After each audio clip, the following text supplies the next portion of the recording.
All right. I'll start off just obviously an incredible experience going over to Berlin and having that opportunity to go play there in front of that amazing crowd for the Colts organization and for the NFL. It was awesome to go over there and get a win. You know, got the bye week now, so doing some self-scout stuff, watching the game, cleaning that stuff up, and then get some rest and get ready to go for Kansas City after the bye. Thanks, Coach. If anyone has any questions, feel free to drop your name. Chap, you want to go ahead? Yeah, just to double check, is Grover okay? I know they checked him for the concussion. Did he come home okay? Yeah, he's good. Yeah, he Okay. returned to the game and played in the game too, so he's good. Also, again, players are off this week. Coaches, you give them, are you there for a couple of days and then take off? What's the plan there? Yeah, we're working just some self-scout stuff here today, and then I'll give them some time with their families during this week. When you look at the way things have gone the last couple of games with the protection and the sacks and the pressure, I guess what's your level of concern? And I guess once a team sees that you have that issue instead of weakness, what do you look to fix that going forward? Yeah, I don't have a huge level of concern. I think when you see the stat line of sacks, I think every sack has a story to it. And I always look at myself first, and there's certain calls that I could have called better to put our guys in better position, so those don't happen. So that's on me. Those things that happened in the game, I got to do better, for those guys. Jake. Hey Shane, on the first drive with the turnover on downs, 2nd and 6, it looked like Jonathan Denier got down to the first down marker, but he was called very short. Did you ever get an explanation on that? Yeah, I think I didn't, but they might have saw Bort's knee in the pile go down. That's what it looked like watching the tape, and that's what they Hmm. called. And so obviously we're looking at challenging it and just didn't get a quick enough copy on there to get that done. Otherwise, definitely would have challenged, that to get us to that, 3rd and 1, third and half Okay, a yard for sure. gotcha. Thanks. James. Shane, when you look at your offense as a whole, I guess how would you evaluate Daniel Jones over the last 2 weeks? And I say that because people outside of your building are like, okay, he has 7 turnovers over the last 2 games. What changed between the first 8 games when he only had 3? Yeah, I think he's been doing a really good job. I mean, we talk about moving the football up and down the field. I think obviously just having two hands on the ball in the pocket, moving forward is a big part of it for us, and he understands that. But I still think he's been playing great for us. I mean, he played. I thought yesterday he did some really good things. Obviously, a game-winning drive there, hitting Tyler. Some big time plays. He had some big time scramble plays in that game to keep the chains moving. I mean, 3rd and 21 there when we needed it, and he got it to 4th and 2, and obviously hit Tyler on the 4th and 2 there at the 40-yard line to set up the tying field goal to go to overtime. So, I think there's a lot of good there, a lot of good, and we just got to keep improving and getting better. And then one follow up, weeks now, it's probably gonna be a meme for Daniel, but like he got hit in the mouth and had all the that going on in the game. Did you know that that was happening, or were you like, man, my guys? Afterwards, you're like, wow, my guy was just doing his thing and never once said, hey, I'm probably bleeding a little more than you normal. Yeah, no, I didn't even notice it until after the game, until people showed me, because he didn't say a word and he just kept playing, and that's part of it. That's part of his toughness. That's part of his grittiness, and he just keeps fighting. Kent. Hey Shane, what goes into the decision to take the ball when you win the flip to begin the overtime? Um, Part of that is, people have different philosophies, but a little bit of it is like if you look around the league, some of the times, if you take the ball first, and let's just say you stall out for some reason, right? You punt them and back them up. And then they got to go the length of the field. So you got an opportunity to go score there and possibly use the clock, and get it down. You might have a 7, 8 minute drive and they only have 2 minutes left in that situation. So that's part of the philosophy right there. And especially if you punt and back them up, then you get to stop there. Then you get another shot at it. Is part of the philosophy there, Kent. Thanks. Yeah. Chap. Yeah, Coach, we've talked last year, this year about Alec Pierce and how he's playing. How do you track his progress over the last 2 or 3 years? Just expanding his game, I guess.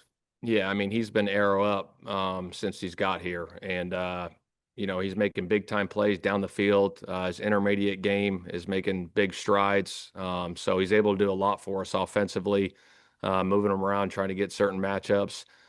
His route running ability coming in and out of the breaks have been huge for us. He's made huge strides in that. His catch radius has been strong. So he's been awesome for us last year, and obviously this year, the way he's playing has just been phenomenal for our football team. And the trust factor that a quarterback has to have on the 50-50 balls, I mean, that was a perfect example on the touchdown, wasn't it? Yeah, it was huge. The quarter safety was kind of a little bit low there, and he wheeled back around, and Daniel saw him there and sent it and gave him a chance. And obviously going up and getting that thing to get our second touchdown, second score of the game was huge for us. But yeah, a lot of trust and faith when that ball's up in the air that he's going to come down with it. Just a few more, Jake. 24 hours later, what'd you think of Sauce's performance, coming from Jersey to Indy and then Indy to Germany and being able to play an entire game? I thought he played great. Going back and watching the tape on the plane, and then this morning again watching it, just the stickiness and coverage that he had. He almost got the pick six there on the 1 3rd down. He was all over it, reading the quarterback and jumping that route. That's the instincts, that's the feel that he has. So, really excited to have him on our football team going forward because he's a hell of a player. Unrelated, but do you guys anticipate evaluating the kicking position throughout the bye week? Not right now. No. Okay. We got a lot of faith in Badge. Obviously, he kicked that game-tying field goal. Obviously, he'd want to have those other ones back, but that's all part of football. Okay. We'll go with Nathan, and then James will be our last question.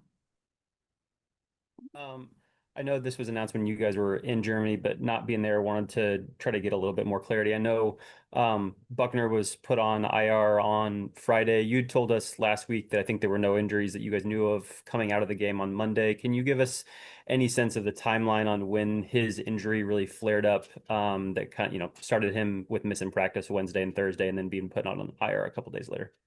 Yeah, I think that was just one of those deals that happened early in the week. He came in, whatever Monday or Tuesday or whatever it was, and just had some pain there in the neck. So, we don't have a timetable on his return, but we're very hopeful that he'll be back this season for sure.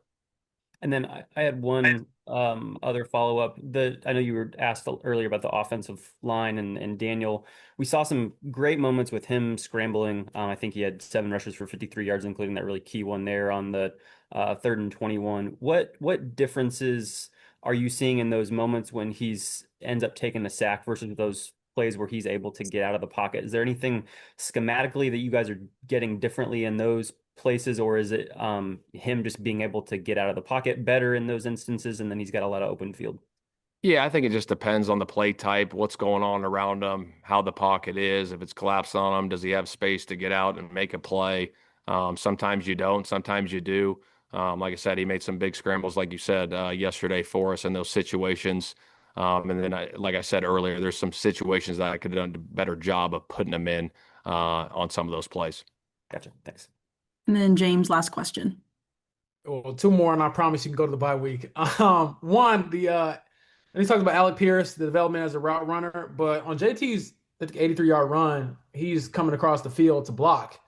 As much as he's grown as a pass catcher and he's entering a higher level, I think, of being a wide receiver in this league, how much did plays like that still define who Alec Pierce is? Because that's not going to go in a stat book anywhere. But, JT was talking about when he breaks, one, he knows 14 is going to go find somebody to put, on the ground.